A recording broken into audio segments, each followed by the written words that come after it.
बेंगलुरु में इस independence day पर पहली बार फ्रीडम हब्बा का ग्रैंड सेलिब्रेशन किया गया, जिसमें विधाना सौदा के सामने पूरा माहौल देशभक्ति और कल्चरल परफॉर्मेंसेस से रंग गया।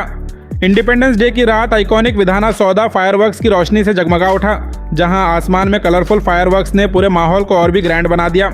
इस मौके पर यक्षगाना, ढोल-ताशा, गरबा, म्यूजिक और कल्चरल परफॉर्मेंसेस ने फ्रीडम हब्बा में कर्नाटक की रिच हेरिटेज और कल्चरल डाइवर्सिटी की झलक दिखाई। बड़ी तादाद में लोग इस ग्रैंड सेलिब्रेशन का हिस्सा बने और यूनिटी, पेट्रियटिज्म और फ्रीडम के जज्बे को सेलिब्रेट किया।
बाखर्स पब्लिक स्कूल, जहां मॉडर्न एजुकेशन और ब्राइट फ्यूचर का परफेक्ट कॉम्बिनेशन मिलता है। CBSE curriculum, digital board classrooms, experienced faculty, science and IT labs के साथ सीसीटीवी सर्विलेंस और सेफ ट्रांसपोर्ट फैसिलिटी भी अवेलेबल है। एडमिशन के लिए आज ही विजिट करें।